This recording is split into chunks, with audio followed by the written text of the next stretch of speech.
Huwag po tayong matakot na i-apply yung advanced technology or sumunod po tayo dun sa mga sinasabi ng ating mga technicians or sa mga ina-attendan po nating training. Try po natin yung mga makabago sa pagtatanim.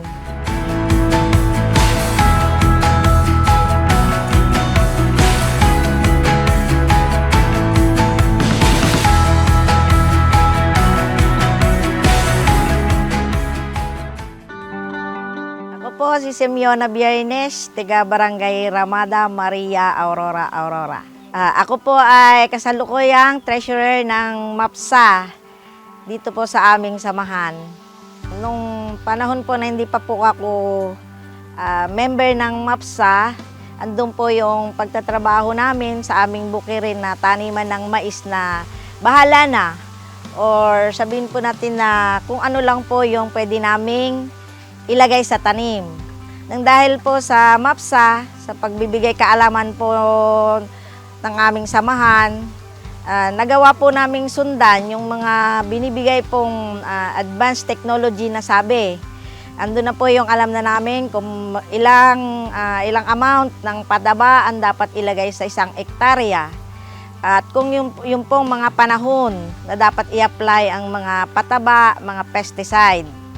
So, yun po, sinundan lang po namin at saka meron din po yung mga pamamaraan na ibinibigay para sa aming kaalaman na hindi lang po yung mais ang pwedeng itanim sa panahon ng pagtatanim. Pwede rin pong maglagay sa mga daanan niya ng iba po.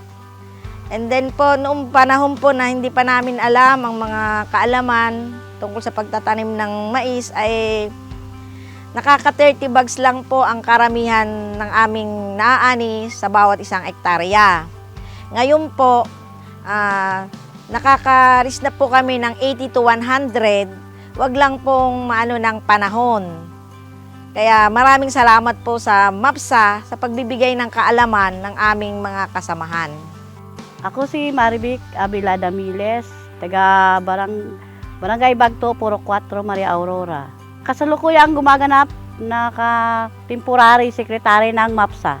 Sa pagsali ko ng MAPSA, natutunan ko kung paano ang tamang pagtanim ng mais. Hindi tulad ng dati na ang aming pagtatanim ay dikit-dikit, dalawa sa isang butas, dikit-dikit pa, kaya maliliit ang bunga.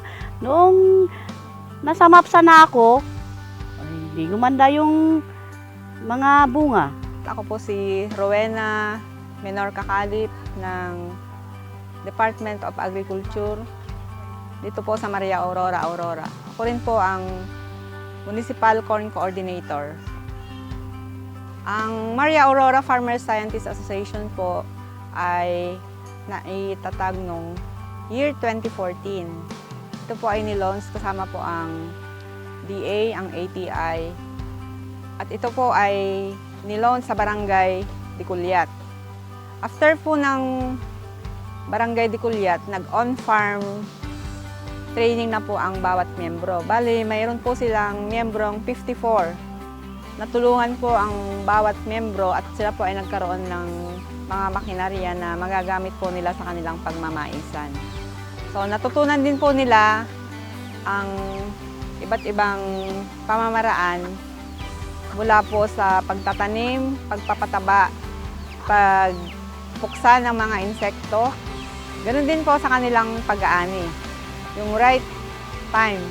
So, ang hamon ko lang po sa mga magsasaka ng mais dito po sa Maria Aurora ay kailangan pong gamitin po nila, isabuhay yung kanilang pong mga natutunan sa training upang makatulong rin sa kapwa nila magsasaka. So, lahat po ng kanilang natutunan ay kanilang isabuhay upang mapaangat din po ang kanilang kabuhayan. Ini-encourage ko yung iba na magsaka at huwag silang matakot na sumugal at dahil ang pagsasaka ay talagang sugal. Pero andyan naman yung mga taga-DA na sumusuporta. Sa mga kapwa ko po magmamais, lalo na nga po yung mga baguhan. Huwag po tayong matakot na i-apply yung advanced technology or sumunod po tayo dun sa mga sinasabi ng ating mga technicians or sa mga ina-attenan po nating training. Try po natin yung mga makabago sa pagtatanim.